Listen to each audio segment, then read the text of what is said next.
there's a revolving door. There's a revolving door between government officials and those who end up running the big banks, those who end up running some of these venture capital funds.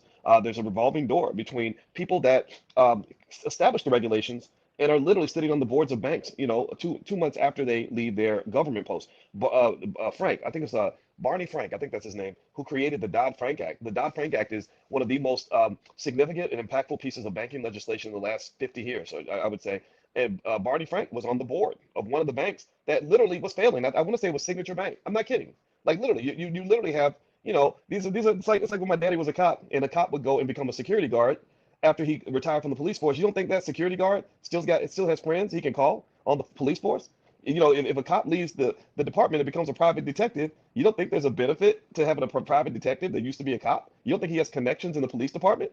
Well, the same thing is true there. You have people that were in the government version of the police department, people that were politicians that eventually went and they work for these banks. They get on the board or whatever, and then these banks start struggling or they need a bailout. Well, guess what? They go in their office and say, "Hey, Barney, we need your help now. We need to call in the favor that we're paying you for. So, do you have any contacts at the Treasury Department?" Barney says, "Yeah, absolutely. I know so and so, this person, this person, this person." They get on the phone and then they say, "We need a bailout." So next thing you know, certain banks get bailed out, certain banks don't. And this is the hypocrisy of capitalism. This is why I'm not a capitalist. I'm not a socialist. I'm not a Marxist. I'm not a communist. But I'm not a hardcore capitalist because I understand that anybody who acts like capitalism, libertarian, egalitarian framework where everybody just, picks themselves up by their bootstraps and gets rewarded based on merit, you're full of crap. You're absolutely full of crap. The same people who talk bad about bailing out and supporting other parts of society, the same people who claim that the government can't afford to pay black people reparations, the same ones who talk about how their immigrant granddaddy came from Italy in 1908 and they built the great business and if they did it, black people can do it too. Those same people are the ones who go and ask for these bailouts. This ain't capitalism. This is the hypocrisy of Americanized capitalism. So let me make sure I'm clear about this. I agree with you, Marnie. This is not capitalism, right? Capitalism is you fail, you messed up, you fail, you messed up, you experience the consequences.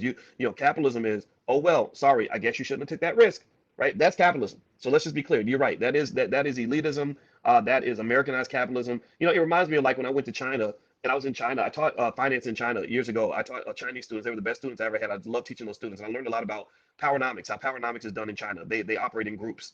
So they have a communist version of capitalism, which is the perfect kind of capitalism because they take the best ideas from both worlds. They engage in group economics, like Dr. Claude Anderson teaches you all about. But at the same time, they go out and they make their money. And when I was in China, I remember just kind of observing. I remember I came back from China. My friend said, "What did you miss about being in the United States?" You know what I said? It's gonna sound crazy when I say it, but it's true. I said when I was in China, I couldn't find a single good Chinese restaurant.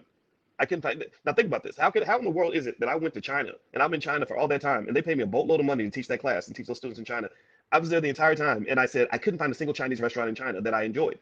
Well, it's because I wasn't really. I thought that I was used to Chinese food. I thought that I'd been eating Chinese food my whole life, but I wasn't eating Chinese food. I was eating an Americanized version of Chinese food. I wasn't eating the food that people eat in China. I was eating the Chinese food they serve in China. I was eating that crappy food that they serve in the hood that's got the sugar and the salt and the MSG and all the other crap in it. You know what I'm talking about? Where you eat that like General Tso's chicken and it tastes like candy. Anybody know what I'm talking about? Or orange chicken just like tastes like a bag of Skittles, right? That ain't Chinese food, right? But they make you think it's Chinese food because they want you to feel like you're getting the Chinese experience because they know that Americans are fat people that like to eat sugary, fatty, salty food, right? So what is my point on this? My point is to say that I agree with you, Marty. This ain't capitalism. This is people. This is almost like the hip hop version. They talk about studio gangsters, the guys that are real tough in the studio. They're real tough when they're making a record. They'll rap all day about killing somebody, but when it really comes time to actually put in work or bust a gun or really get into a serious situation, they start running. You know what I'm talking about? Like so, these a lot of Americanized capitalists are the ones who use the strongest rhetoric. They're basically just the economic version of studio gangsters. They will tell you, they'll talk all this big talk about how we don't need no government. We need to get rid of legislation gets in the way of everything. You need to stop regulating the bankers. You need the banks to be free to operate as they choose, right? So they want to be free. They want a libertarian economy when they're doing well, but then suddenly they become Marxist, socialist, and communist when they're not doing well. So that creates what in financial theory, when I was in my doctoral program, we talked about this. They call this the Fed put. The Fed put is basically this idea that you can take as many risks as you want, you can gunsling as much as you want, you can roll the dice as much as you want with the economy, you can roll the dice with people's jobs, you can roll the dice with the real estate market, you can roll the dice with everybody else's economic stability because you're a rich white boy on Wall Street, so of course you get that privilege. But when times get rough, when things go bad, daddy government's going to come bail you out. You can call your friends down the hall who used to work at the Treasury, and they will make a call and get the government to write a billion, 10 billion, $100 billion check to get your bank out of trouble.